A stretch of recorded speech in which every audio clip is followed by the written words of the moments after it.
can look at...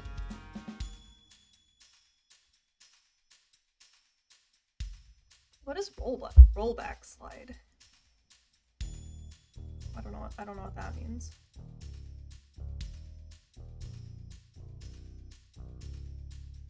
I also don't know what auto forward time means and why it's set to the middle and why it's a slider. Well, I guess we'll figure it out. Oh, that is a difficult to read font.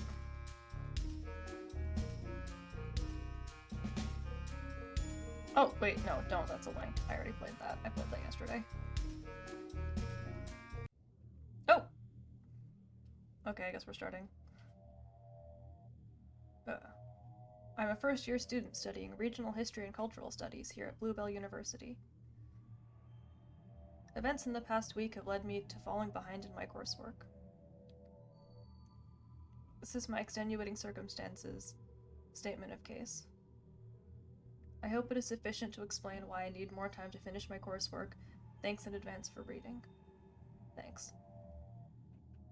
It all started last week. At about 10 in the morning, I dragged myself out of bed and gotten dressed. Oh, the art style is really lovely. Yes, we are in fact playing as Trixie Glimmer, who is the person whose name is in the title. Right, it's 2 weeks till my coursework deadline. Time to start this report on Blue Hill County Cultural Exports, 1800 to 1900. I sat and stared at the brief for about 10 minutes. Okay, oh! Okay, I didn't mean to... Okay, no more slacking, it's time to get to work. I noticed I just clicked onto a 2-hour video essay about memes on video.com. Before I had any time to be distracted, or any more time to be distracted, there was a loud knock at my door. I jumped, knocking my cereal over. Milk and chocolate-covered sugar flakes spilt... That's a typo. Spilt across my generic student accommodation carpet. Someone outside yelled. Trixie Glimmer Smith, open up, we have something to discuss. I recognized the voice. It was Nikita, my course's top student. We didn't talk often because she's kind of horrible. Nothing, this is the opening cutscene. Or the opening scene. I slammed the spacebar and quickly opened up a website about sheep. It wasn't really relevant to my work, but I hoped it might look educational enough to make Nikita judge me slightly less. Nikita scared the crap out of me, and I didn't want to keep her waiting, so I ignored the puddle of chocolate milk seeping into my carpet and opened the door. Nikita immediately marched straight into my room without asking, and I ended up backed into my desk. Right, Trixie, you have to do me a favor. Her eyes briefly glanced at the cereal puddle, but quickly locked back onto me like the lasers of a sniper rifle trained on my skull. I instinctively sat back down in my chair and looked up at Nikita. I probably looked pretty pretty subby. It would almost be kind of hot if I wasn't a fucking loser. I turned it down a little bit. The music was super loud to me, so I turned it down for you guys too. Okay, yeah, I guess this game is definitely has like a mature rating. Just letting people know. Hi, Nikita. Look, Trixie. Is it still too loud? This game is really loud for whatever reason. If I hadn't bailed you out last term by doing your coursework for you, you'd be fucking dead, right? I mean, you'd be living in a bush and eating dirt because you don't want to go home to your family to admit you fucked up your education by sleeping through an entire term. Hello. Well, Nikita's rude as fuck. I mean, that's a little harsh. I'd also been playing video games, writing raunchy fanfiction, and growing breasts. It would be nice to get some recognition for that for once. I know it was. But listen, my point is you owe me big time for literally saving your life. You didn't literally save my life, what the fuck? Whatever. Look, I just want you to find me a play script, it's easy. Oh, is that all? I mean, sure, I can do that. I guess you did help me a lot, right? Sorry, it's just you're being really aggressive, so I assumed you were gonna make me kill someone or something. We spilled chocolate milk. Tabby, maybe. You hate her. Miss Knight is a try-hard bitch, wasting everyone's time by running against me for student president, but I don't need her dead. I need to keep her around to make me look good. Tabby keeps psyker crystals in her bra to prevent lunar interference, which I'm pretty sure isn't even a word. That's a pretty low standard to make you look good. Oh, it's lunar interference, which I agree is not a word. I felt pretty bad saying that. Tabby was really nice even if she was a little quirky and didn't really notice me. That said, interference definitely isn't a word. I'm not very likable, so I need all the help I can get. That's probably true. Anyway, shut up. Your laptop is playing a video called Sheep Falling Over Compilation Number 6. Well, your coursework paper is titled, and I quote, "Starred Soon." So are you going to help me, or am I just gonna have to never bail you out of one of your fuck-ups again? I glanced at my laptop. EpicSheepFalls.com wasn't as educational as I thought. Fine, what do you want exactly? More specific than just a play script. Last night I was walking back from the library when I noticed some paper fluttering about. I don't usually make a point of picking stuff up off the floor, but something drew me to it. I picked it up and realized it contained writing. I read it right there in the courtyard. When I finished reading, I stood in silence for some time. I read an excerpt from The King in Yellow. I don't know how it got there, but I'm certain if that page was there, then the rest must be nearby. It's a Revan copy of the infamous cursed play. Do you realize how important that is? I'd heard rumors of The King in Yellow and of ghastly writings within. I very much doubted Nikita had found a page lying around at university. Copies were meant to be impossible to get hold of, supposedly all lost, hidden, or burnt long ago. Wow, I always assumed that play was kind of a myth. Are you sure it was legit? Maybe you just found part of someone's fanfiction. Nikita slammed her fist onto my desk with a bang. I know it's real. Sorry. It's okay, you're probably right. Only a real loser would write fanfiction about the King in Yellow. Are we writing erotic fanfiction about the King in Yellow? What would that even look like? The completed play would be of immeasurable importance to my studies. I could write my entire thesis analyzing how it has affected folklore both locally and worldwide. I need the full copy. Now, after the initial shock of finding it set in, I started sneezing. I concluded there must be some kind of allergen on the paper. I happen to be allergic to exactly one thing in the world. Not being a bitch. Shut the fuck up. I'm allergic to daffodils. Daffodil Lane is a few miles from here. I happen to know that the lane has a lot of daffodils, hence the shitty name. Given the relative rarity elsewhere in the county, I believe the page may have originated there. I'd rather avoid going there myself. I'm too important to get mildly uncomfortable. Besides, I'm busy brainstorming slogans for my student union presidency campaign. Right now I'm thinking knowledge through unity, unity through Nikita. I didn't Parsib die at the end of the first game? Spoilers? Oh, jeez. Whatever. As a thank you for me saving your life, you're kindly going to Daffodil Lane and finding the rest of that play for me. Good. Thanks. I still wasn't convinced there would be anything to find, but I kind of wanted Nikita to leave my room before she noticed I'd left some of my underwear on the floor. I mean, I hadn't agreed yet, but fine. I'll go. Just stop being so rude to me. It's not a good work relationship. Fantastic. Thank you for being so accommodating, Trixie. I'll let you get on with it. I have some books to read. I didn't read that in a mean voice. Okay, Nikita brushed some dust off her shirt and left without a goodbye. According to my laptop, it was still pretty early. I guess I should get going. I may as well get this over with so Nikita stops bothering me.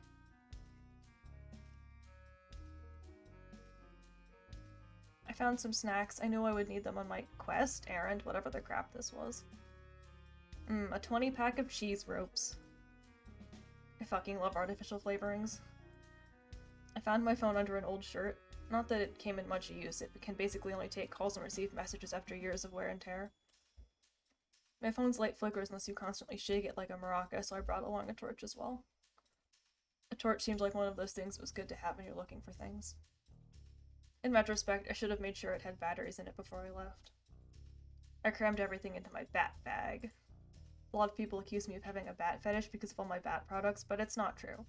I just like the bat cartoon, Cyber Drake Cooliass from Space a few years ago, but there's no official merchandise for it, and these bats are really cute. Anyway, I got distracted by my laptop for a while. Well, like 3 hours, but I got a lot of work done. Kinda. The 2-hour trek through the countryside during the worst heat wave in a century took its toll on me. I'd never been good with summer. I usually just hide inside, so I'd underestimated how hard it would be out in the sun. It was also about here I realized I'd never cleaned up the cereal on my floor. I did eventually reach Daffodil Lane. I took a little rest in some shade and got my bearings. Oh, the bat bag is so cute, though. Ew. I hope the weather gets worse soon. I could use some rain to cool me off. I took a look down at the lane from my vantage point. 4 quaint little cottages dotted the dirt, and at the far end was the tree line of Blue Hill Woods. I've been in the woods once before as part of my course. They were old and filled with interesting landmarks. I considered taking a walk in them once I sorted out the play stuff. It was probably cooler under the trees. Oh! I guess Parsnip's fine. Hi, Parsnip! Oh, Parsnip says hi. Hi! Ah! A small, rather eccentric-looking rabbit had appeared behind me while I was distracted. Before I could say anything, he held out a weird yellow string. Since we're such great friends, I made you a friendship string! The friendship string was about 6 inches of tattered yarn, seemingly dipped in acrylic yellow paint and sprinkled with what appeared to be sugar. It was faintly disturbing on a level I can't communicate, even after everything else that had transpired in the following days. Also, the music is still, like, distractingly loud, from my perspective.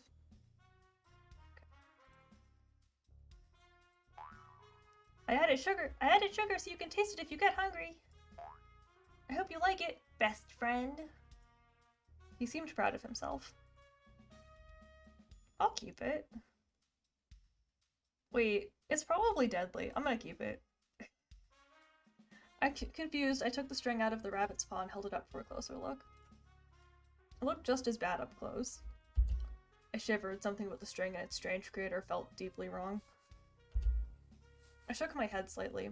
I was being silly. The string was harmless. I tucked the string away into my bag. Thanks? So who are— I'm Parsnip, and that's my cottage! He jabbed a paw at the nearest cottage, the one with a well-kept daffodil patch in front of it. A small sign with "My Cottage" written on it stood on the path next to it, clearly marked the cottage as someone's cottage. Oh, hi Parsnip. My name's Trixie. I'm looking for a book that might be around here. Have you heard of The King in Yellow? Wow, I love yellow. Oh wow, it's my favorite color. Oh, okay. Well, it's good that you like yellow. The book, though, do you know it? I don't read books, they're so boring. I'm Parsnip, and I'm a fun bun. Wanna come play with me?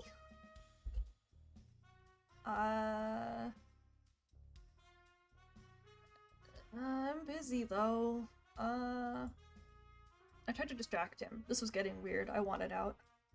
Wow, look at that! I pointed into the distance. Parsnip just stared at me. I'd much rather look at you, new friend. Oh, okay. Well, I can't come play with you right now, because, like, I have to find the book for my friend, remember? Wow, that sounds really exciting. You're like a detective. Oh, I mean, it's more an indebted servitude thing. Like, I don't... Wow, cool, that's amazing!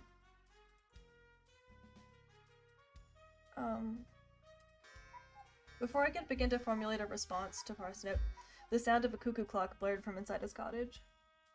I feel like I'm pronouncing that vegetable incorrectly. It was loud, even from a good 50 feet away.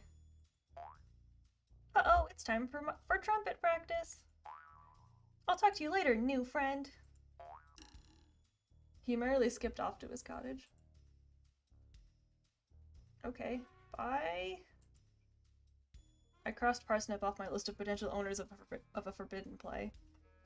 He didn't seem like someone who would own anything that required reading. I started to walk down the lane, past the out-of-tune trumpeting blasting from Parsnip's cottage. I'm not convinced he even had the trumpet the right way around. I figured I'd try the next cottage. It didn't look as well kept as Parsnip's, but I could see some art easels set up against the garden, in the garden, which piqued my interest. An arty person might have a copy of an evil play just to make a statement.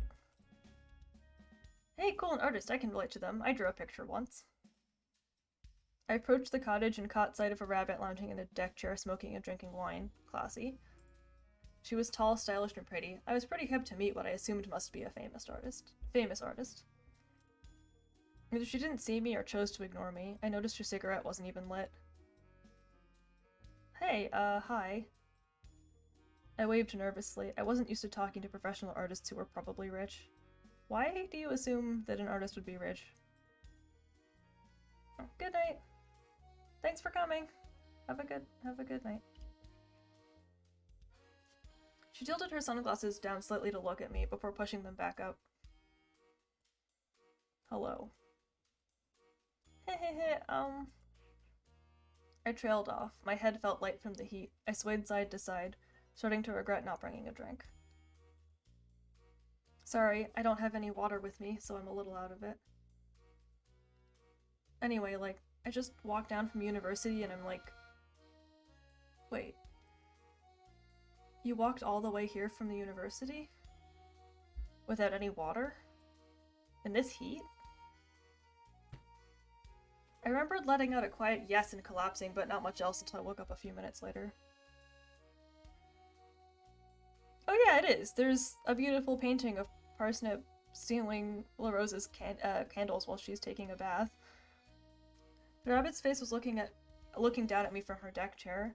She looked mildly concerned, but apparently not enough to move me from being face down in the dirt. You fainted. Are you okay? I think so. Could I maybe have some water? I brought some out for you already. She motioned towards a glass of wine on the ground beside me. That's fine. The rabbit went wide-eyed under her glasses. Oh, so it is. How did that get there? She picked up the wine and shuffled shamefully into her cottage, returning a few moments later with some tap water. Thanks. I downed the water and felt a little bit better. It was pretty stupid of me not to bring any with me. I realized I hadn't introduced myself and thought I'd better do it before it became too awkward. Hi. Hello. I didn't do a great job of it. I'm Trixie. La Rose. There was a frosty silence. So, sorry to bother you, I'm just doing someone a favor. They think there's a copy of some old playbook around here, The King in Yellow. I can't say I've heard of it. Are you sure your friend didn't say Daffodil Library? You know, the one in town? I briefly worried she had. No, I'm pretty certain she said Daffodil Lane. I don't know where it could be, though. I asked, Parsnip next door? La Rose seemed to grimace at the mention of Parsnip. You spoke to Parsnip? Are you sure? You look like you still have the will to live. I didn't, but that was unrelated. I mean, yeah, a bit.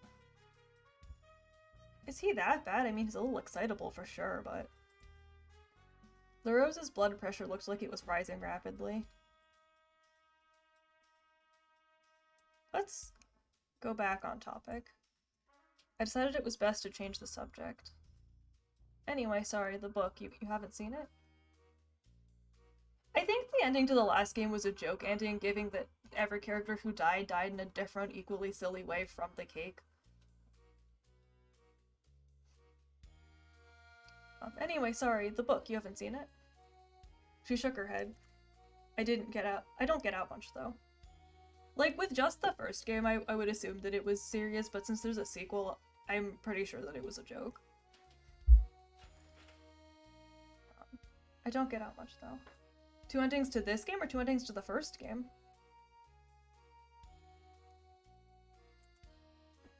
If it's around here, I probably wouldn't see it. I didn't even realize my neighbors were missing until the police came knocking. Oh! Okay. Depending on how much time we have, I might revisit the first game after this and try to get the other ending then. I didn't even realize my neighbors were missing until the police came knocking. Oh, geez, the squirrels, yeah. Didn't it turn out they just went on a cruise to the Pacific Islands because they were rich and got bored? It's on the news for ages. No. I accidentally started the rumor that they just ran off to go on a cruise during the school term. Probably true, they were rich. Rich people do that kind of stuff, right? I don't think she's expecting an answer. Look, I was brainstorming, okay? It's not my fault the police just took that as a fact and ended the investigation immediately. I'm sure they're all fine. The police just dumped all the evidence they collected outside and left. ACAM, right? What does the M stand for? All cops are monsters? ACAM, all cops are messy. Point is, you could go poke around in the box if you want, they won't care. Maybe you'll find your book. Huh, yeah, maybe. I'm gonna thank LaRose. I decided I better get a move on. LaRose seemed like she had stuff to do, like lounging around in the sun all day pretending to smoke. Well, anyway, sorry to bother you. I'll go take a look at those evidence boxes. Have fun. She went straight back into staring off into the distance. I let her get on with it and headed over to the neighboring cottage. Honestly, LaRose has an ideal life. Like, I want to live in a little picturesque cottage and be goth and paint outside. That seems like a nice life, honestly. LaRose was right. The police had left their investigation unfinished and just ditched the evidence into a couple of boxes. Fortunately, the summer had been a dry one and everything seemed to be in good condition. I peered through one of the cottage windows. It was definitely deserted. Probably was a pretty nice place when it was looked after. I could see the occasional bit of half-eaten food lying around on the floor making a mess of the otherwise cozy middle-class countryside retreat. I started sorting through the box labeled Kitchen 1. Most of it seemed to be old bits of snack packaging and half-eaten food. Gross. Fortunately, most of it was so artificial it wasn't even capable of molding. Interestingly, a DVD copy of Jenny Jason's archery training time for the Game Machine 100 also had a large bite taken out of it, and the toaster seemed to have lick marks on the grill. An entire box of sugar acorns seemed to have been emptied into the box, coating everything with a thin layer of nutritionless dust. Someone had been very hungry. The next box, Kitchen 2, had only a couple of gas canisters inside. I guess they were for the cottage stoves. I don't think Daffodil Lane has much in the way of actual infrastructure. The last box, labeled Kids Room, contained the only real interesting stuff. My eyes went straight towards a small games console and a selection of video games. I spotted one of my favorites, Gun Attack 2. Oh hey, this kid is one of those little fuckers who always screamed abuse at me when I tried to play that online. Actually, I probably shouldn't refer to a possibly missing kid as a little fucker, that feels a little wrong. There were more sweet wrappers, though. The kid had clearly diversified their diet by eating crisps on special occasions. This kid doesn't seem the type to collect old play scripts. I doubt it would be in here. In fact, I don't think there's a single word in that box that isn't a brand name. As I said this, I realized I was wrong. There were some very obvious words in the box, and I don't know how I missed them before. On a small paper booklet, scrawled in faded felt-tip writing, read, "There is a monster near the woods." Underneath was a crude scribble vaguely resembling a crouching figure with a woolly thick body and 4 eyes. Some kind of imaginary monster, or maybe a wool suitor, I thought. Is this like a universe where animals are all like anthropomorphic except for sheep or just sheep? Because that's what I think is going on, and that's really funny. Oh shit, that's ominous. The handwriting was childlike and shaky. It couldn't have been more than a month old. It was probably written as part of some silly game, I thought, but that did stop it from filling me with dread. What was the monster? I realized the message was written on the front of a small scrap of paper booklet. It looked like it had been written and illustrated by the kid. Squirrel Warrior Princess Adventure! Squirrel Warrior Princess was on an adventure to save the Squirrel Princess Dragon. She went through the hills and there was a monster shaped like a woolly person. Squirrel Warrior Princess shot him with bow and arrows and won. That is what you get if you were my enemy, said Squirrel Warrior Princess, said Squirrel.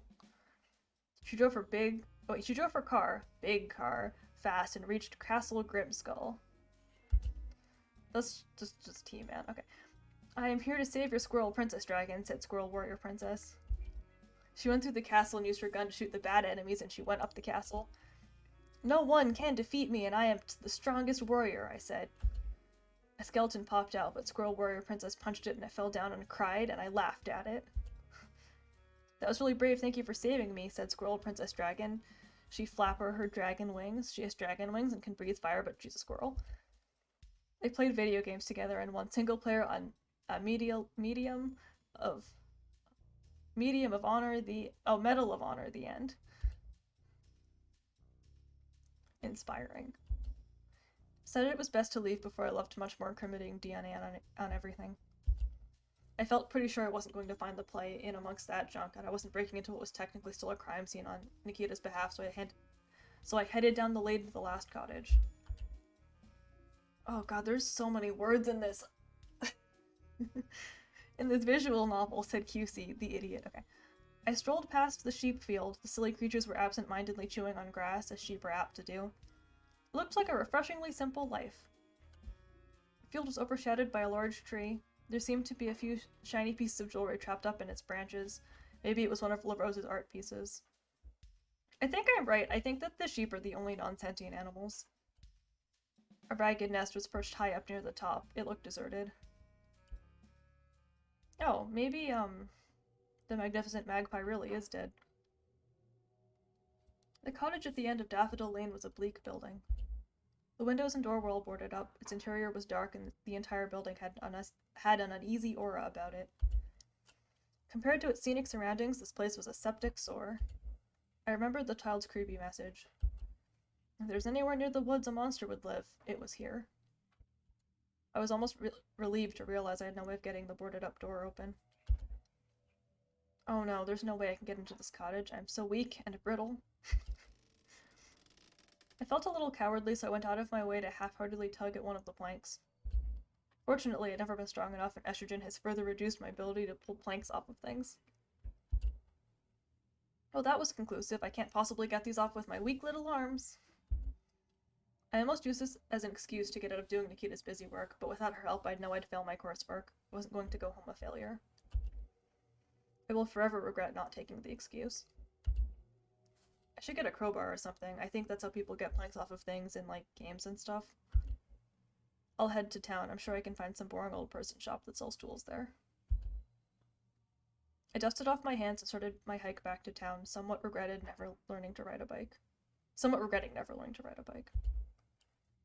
The monster near the woods would have to wait.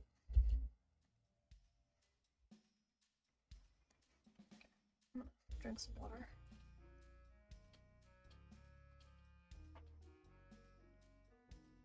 It was a long walk back to town. Still, the exercise was probably good for me. I hadn't spent much time in town since moving to Blue Hills. It's too loud and busy for me. I was looking for a tool shop or something when I noticed a small shop called Heidi's. In the window was a big poster. All crowbars, half price! That was convenient for sure. Oh! Oh, look at those little bat plushies! Why are there crow feathers, or magpie feathers perhaps, in that snack machine?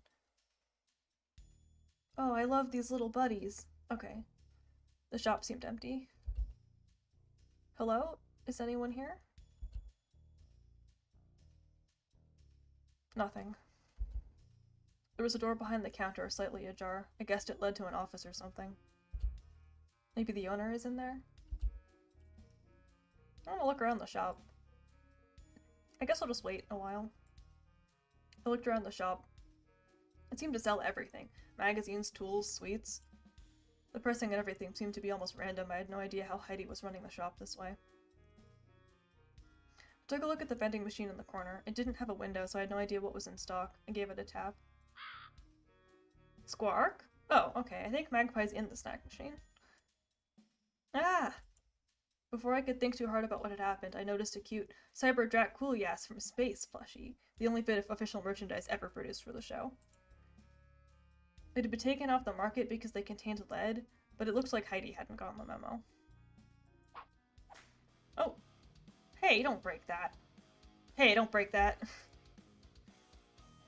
I dropped the plushie back onto the shelf. A hyena had stepped through the door into the back room. Either her spots were dyed red or she was spattered in blood. I assumed this must have been Heidi. Sorry, aren't those, like, toxic, though? Geez, who are you, the PC police? She smirked. I think she was trying to make a joke.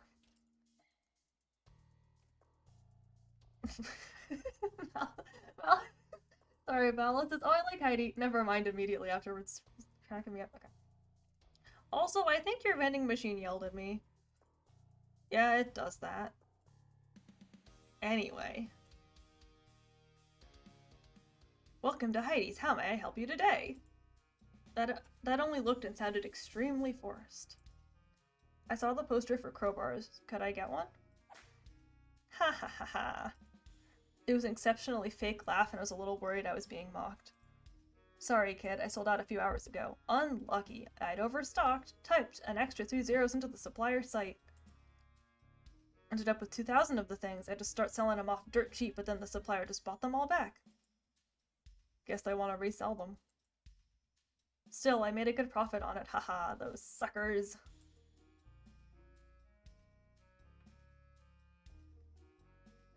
She paused for a moment, doubt flashing across her face. She started counting on her fingers, her grin quickly turning into a frown. She recounted and then recounted again. Those fuckers, I made a 4,000 euro loss. Mr. Crowbar is fucking dead. She seemed to remember I was there. Anyway, you want a crowbar, right? What for? You don't like the look like the DIY type. No offense. It was a little offensive. Although admittedly very true. I needed to break open a door. I realized that probably sounded pretty suspicious, so I tried to defuse the situation. I'm not a burglar, it's my door. A strange mix of resignation and confusion appeared on her face. You accidentally boarded up your own door. I don't have any reason to trust Heidi, so... Haha, yeah. I boarded my bedroom door up last night while I was super drunk and was mega high from snorting mind-altering substances. Haha. Okay, Trixie, you're just a terrible liar. I don't know why I chose that option. I'll have to remember this. It was...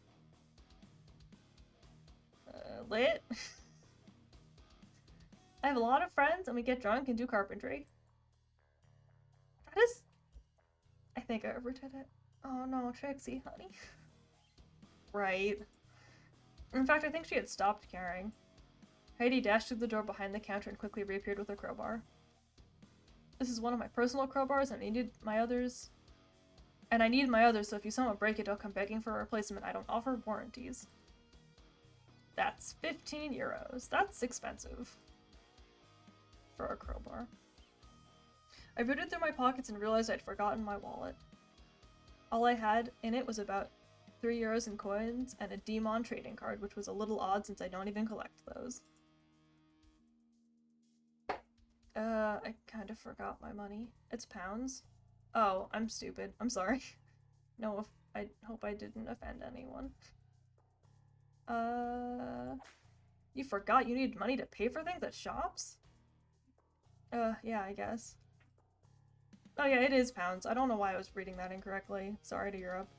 Do you accept trading cards? She didn't look amused. She drummed her fingers on the counter for a moment. Okay, whatever. What if you owe me a favor? I hoped this wasn't going to be a weird sex thing. It's not a weird sex thing. Don't make that face, pervert. I suddenly resented my naturally pervy face. I wasn't thinking that. What was it you did want? Nothing crazy, just helping me sort some extra stock. Usually I have to do it myself, but two hands are better than one, right? Of course you'll have to sign an NDA. Or not, what do I care? I have a taser. It didn't sound very exciting, but I needed the crowbar so I didn't have much choice. Okay, as long as it's just something small and legal. Ha ha ha ha. Another unconvincing laugh. I think it was supposed to sound friendly. Yeah, it's fine. It's small. It's legal. Did you just try to fake a reassuring laugh? Fuck off. It was real. Give me your number so I can get hold of you. I gave her my number hoping I wasn't about to end up crossing any borders with 5 kilos of counterfeit electronics hidden in my clothes, because I know I'd be too awkward to say no to that.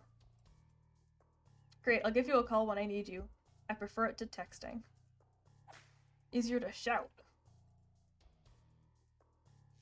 And don't try to get away for free, I have a taser, ha ha ha ha. She put her hand out for a handshake, I guess she wanted to seal the deal. I limply shook it with my puny little arm. Sure, thanks for the crowbar, I guess I'll see you soon. I left the shop armed with a crowbar, reflecting on how I seem to operate entirely on a favor-based system these days. Oh well, I thought, it was cheap. I was pretty hungry, and as I walked through town my eyes were drawn to a small shop called Greg's Bakery. The shop had a charmingly decorated exterior, albeit a little cutesy for my taste. I gazed at the food on display in the window, and I'm pretty sure I drooled on myself. It looked really good. It really needed some sugar. Hi! Welcome to Greg's Bakery! I'm Greg, and this is my bakery! Greg has sharp fangs like a bat, which is nice, though obviously that isn't important. Oh, hey, I'm here to eat cakes? Do you sell cakes? I don't know why I asked that. I knew they sold cakes, I'd just been drooling over their display. Oh, sure we do. I make them fresh every day. Do any catch your eye? If you decide you don't want a cake, I have plenty of other pastries and treats for you. An iced bun, a pizza slice, a donut, vegetable rolls, a bag of sprinkles. The choice is yours. They seemed nice, albeit slightly hyperactive. I kinda suck at buying food, especially when there's so much choice, so I was glad to hear the door loudly open behind me to distract Greg. Hiya, Belle! The usual? Hey, Belle's doing good. That's good. I'm glad Belle's alive.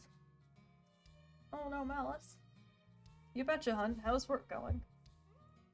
Great, thanks. It's been quite a day. It's been a quiet day so far, but now I have 2 customers at once. Exciting, huh? What was it you wanted me to get to you? They were looking at me, and I still hadn't decided what I wanted. Can I get a... I've been cut from another milk delivery route, Greg. Can you believe it? What? No way! Another one? How come? The distraction gave me a chance to pick something. My eyes scanned across the cakes, desperately trying to choose one. My old manager left a few weeks back, and the new one is, semi-competent? He noticed it was taking me the entire day to do the morning run, and that they were paying me to deliver to empty buildings. I was like, no way, my contract says I have to, but he read my contract and it doesn't. The contract excuse had worked flawlessly for like 4 years, so I had no backup plan. So yep, I'm just delivering to North Acres since they refused to let us deliver via drone like we do everything else now. I'm almost obsolete. Good job these NIMBYs are keeping me in a job for a little longer. Oh no, North Acres, I've heard bad things about that place. They aren't too keen on outsiders. What a sucky situation. Aw, heck, have your food on me. They placed Belle's order on the counter and canceled the payment. 2 large coffees and 4 vegetable sausage rolls. A pretty impressive lunch. Aw, you're too kind, hon. I'll make it up to you. North Acres ain't so bad. I just ignore the locals and don't hang around. I think she must have noticed me staring at the cake, slack-jawed. Oops, sorry for pushing in, hon. I'm not used to there being other people in here. It's pretty quiet most days. Oh no, I'm sorry. I got distracted. What was it you wanted? I remember turning to look at them wide-eyed in fear.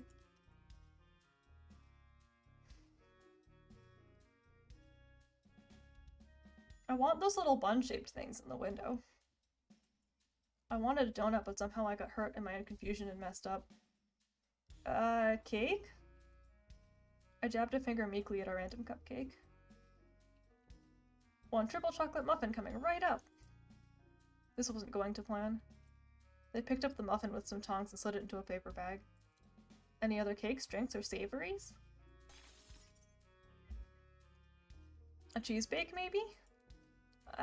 I'll get another muffin, please? Great choice. Belle was looking at me, munching one of her rolls. She seemed amused by my inability to buy cakes. I don't think I've seen you around town before. What's your name, hon? Oh, I'm Trixie Glimmer Smith. I only moved here a few months back and I don't get out much. Nice to meet you, Trixie. The name's Belle. She stepped forward with her arm outstretched, and I shook her hoof. It was really clunky and awkward since she didn't have fingers. I hope this ain't too presumptuous, but if you're looking to make some friends here, you've always welcome to come down to the Attic Mouse, the bar just around the corner. It's always nice to make some new pals, you know, especially if you're new to the area. To be fair, Belle complained herself about her hubs being difficult to hold items with in the first game. I sometimes go with Belle, but I've been too busy with the bakery recently. Everyone there is super nice. Very gay too, so you can just be yourself.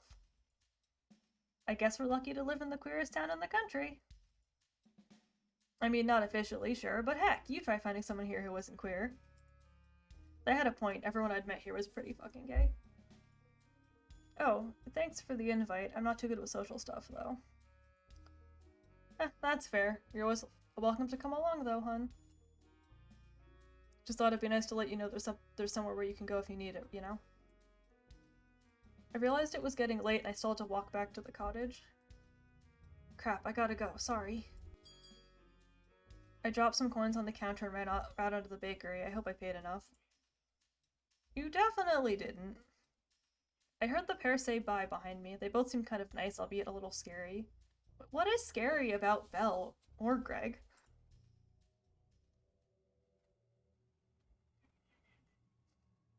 I had to take a short break to recover from gorging on about 5,000 calories of muffin, but I eventually reached the abandoned cottage at the end of Daffodil Lane. Yeah, I guess social anxiety. I managed to pry the front door open with the crowbar, which was tough given my complete lack of muscle mass. Regardless, I got the door open and tossed the crowbar away. My weak little arms couldn't carry it anymore. Trixie, get a hold of yourself.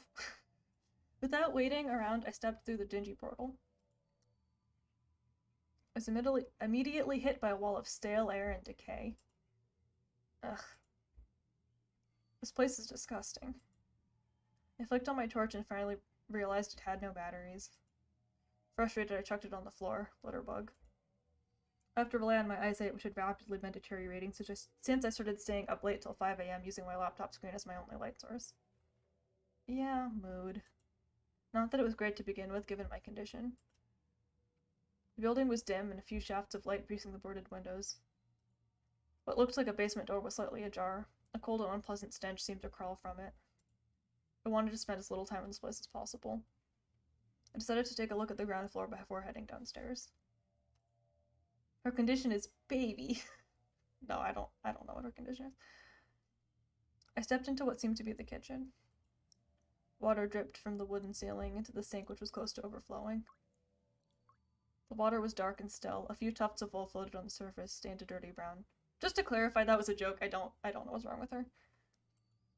A gross smell seeped into the room from the pantry. Oops. I carefully pried it open and was relieved to not find any dead bodies. Instead, I found a small garden's worth of decomposing grass melting into a pool of green, frothy liquid. Oh, gross. What? Who would keep grass in their pantry? Like a sheep, probably. I poked around in the pantry, trying to uncover anything else that might be hidden. At the very back, buried under some of the decaying grass, I found a tin of pineapple rings. The best but before date was over 2 decades ago. The front depicted a happy pineapple mascot. Eat me, he said. Sorry, happy pineapple abomination, but I don't think I should. Besides, I don't have a can opener. The bedroom was evidently plainly decorated years ago, but was now completely derelict. A bookshelf stood against one of the walls, but it was almost completely empty. The only books remaining were Manners for Girls and 7 Plants I Saw, an adventure story. I would read 7 Plants I Saw. I decided not to read them. Like the kitchen, the window here had been boarded up, though I noticed the plank seemed to have been taken from the bed's frame, given that the mattress slumped onto the floor.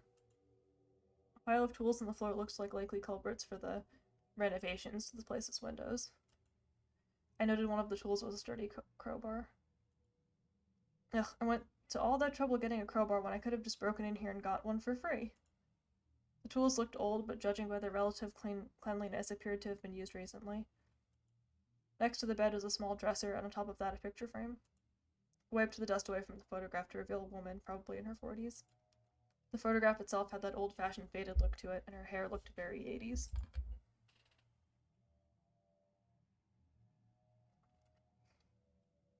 I guess this lady must have lived here before abandoning the cottage. It doesn't look like she properly packed when she left, though, given that a load of her stuff seems to be here. I briefly wondered what had driven her to leave so fast, but stopped myself from dwelling on it too hard. There was a loud groan from upstairs, the settling of the cottage timber frame, I told myself. Regardless, it gave me a scare. Ugh, this place has me really on edge. Let's hurry this up. The bathroom window was broken, and one of the boards seemed to have fallen off. A black feather was snagged on one of the nails still left in the frame. A water tank that was probably meant to be above the toilet had fallen down. Littering the floor with smashed ceramic shards, and leaving a moldy damp patch spreading from the toilet's gutted remains. The bottom few inches of the bathtub were stained brown, as if it had been full of rancid water for some time before being emptied. The plug hole was matted with wool, almost like a spiderweb.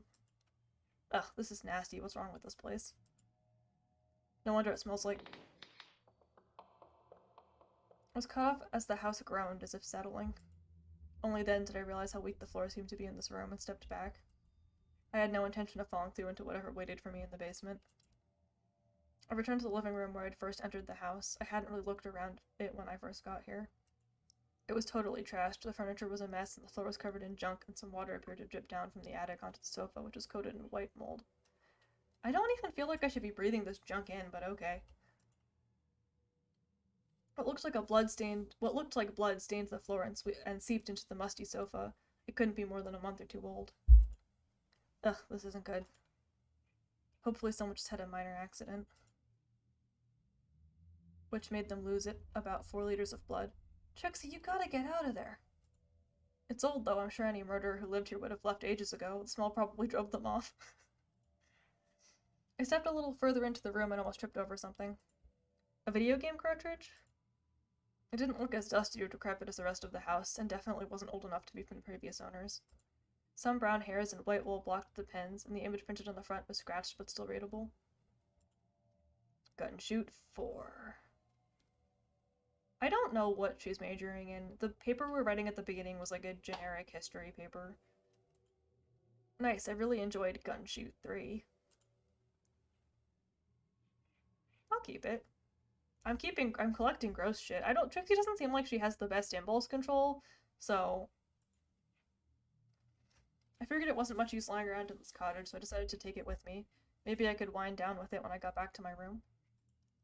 On the ceiling, a small trapdoor led to the attic, but there didn't seem to be any way up to it. I only now noticed the harsh carvings that had been dug into the wall and inlaid with gold paint. Ooh, dozens of identical eyes had been watching me. I found myself drawn to them. The house suddenly shivered, and I almost collapsed. Ah! I regained my footing. Thankfully, the house had remained standing. I turned away from the drawings, deciding to avoid them for now. There didn't seem to be much more to see on the ground floor, and I still hadn't found that book. There was only one thing for it. I'd have to go into the dark, dingy basement.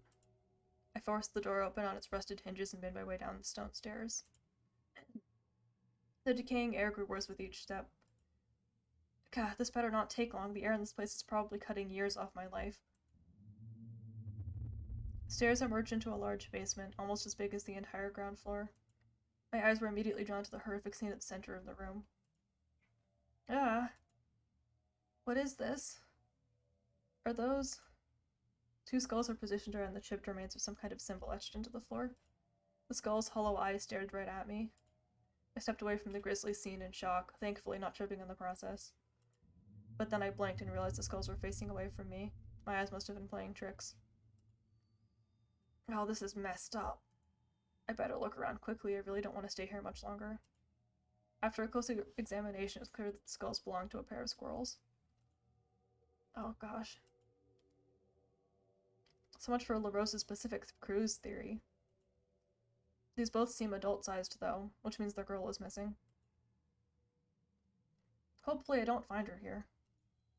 The skulls were undamaged, with no indication of how their owners might have died. Strangely, I don't recall having seen any other bones around the cottage. I decided to leave them to their rest, not that I'd been brave enough to do anything other than nervously stare at them from a distance anyway. There's also white and black feathers down here, like perhaps from some kind of a magpie.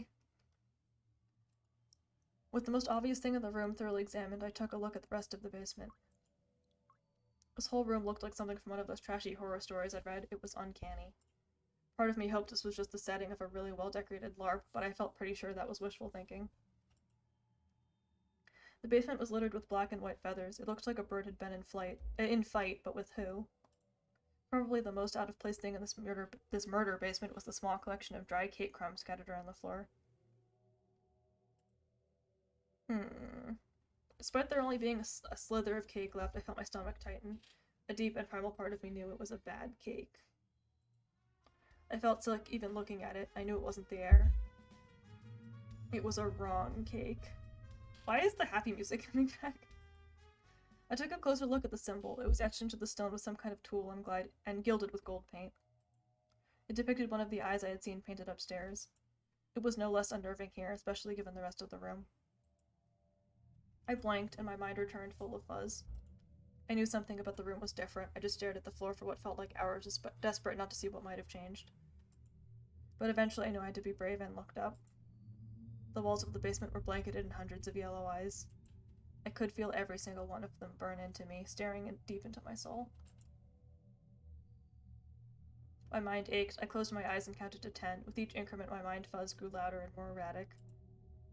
When I opened my eyes, my mind fell quiet once more. The walls were blank, and yet I couldn't shake the feeling I was being watched. What's going on in this place? Okay, breathe. I need to get outside. This gross air is messing with my head. I probably have like 5 terminal illnesses right now. Okay, so far I know, it looks like I spent all week running errands and stuff, but trust me, I have my reasons, and I hope you will soon agree. This is where things got a little hard to recall, but I'll do my best in the interest of proving why I'm going to need a few weeks extra to finish my coursework. Thanks for reading this far, by the way, faculty admin team. I appreciate it. Thanks. There was a loud screech, and the cottage above me started to shake and creak. I heard a long groan as the basement door shut. The cottage continued to shudder. I could hear furniture topple over and slam against walls above me. I need to get out of here. Yeah, this game is also framed as her explaining what happened last week, which is why she needs an extension. I need to get out of here, I said already. Before I could make a move, whips of golden mist curled around the 2 skulls. Oh! They jerked around to face me before lifting off the ground as if pulled by puppet strings. No! The floating bones remained motionless in the air, their eye sockets boring deep into me. I'm gonna drink some water.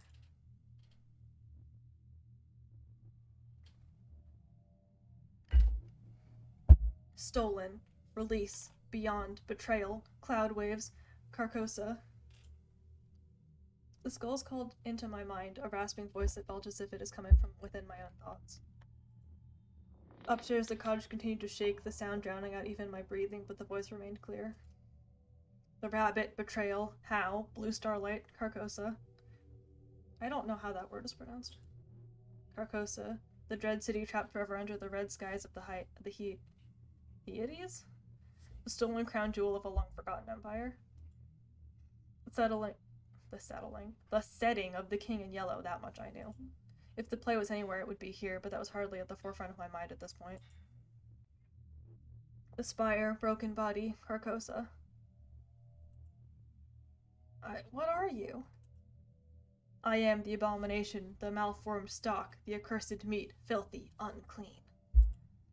Trapped, Carcosa, the ashen streets, the dying slumber beneath the lake, forever and yet free. Please, I didn't mean to disturb you. My friend made me come here. She wants to play the King in Yellow.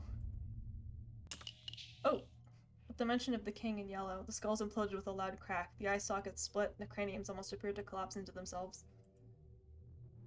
I stumbled backwards, almost falling as shards of bone and tooth rattled onto the stone floor. The cursed play, stolen, the monochrome prophet, the broken royal, they had it, stolen, a new owner for the play, found. Trapped, Carcosa forever, and yet I walk again. We will meet again, small white rat. The skulls dropped to the floor with a loud crash. The golden glow dissipated as the room fell silent. I could feel myself toppling towards the cold floor as my mind disconnected.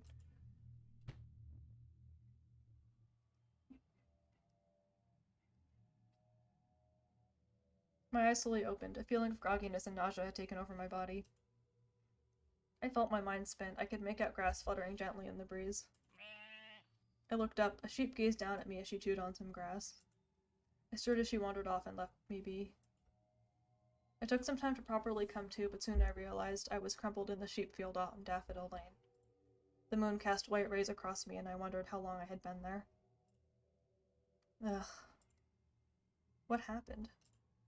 It was here I slowly started to remember my time in the cottage, the decaying rooms, the black and white feathers, the strange symbols, the blood, and the two skulls speaking into my mind fuzz.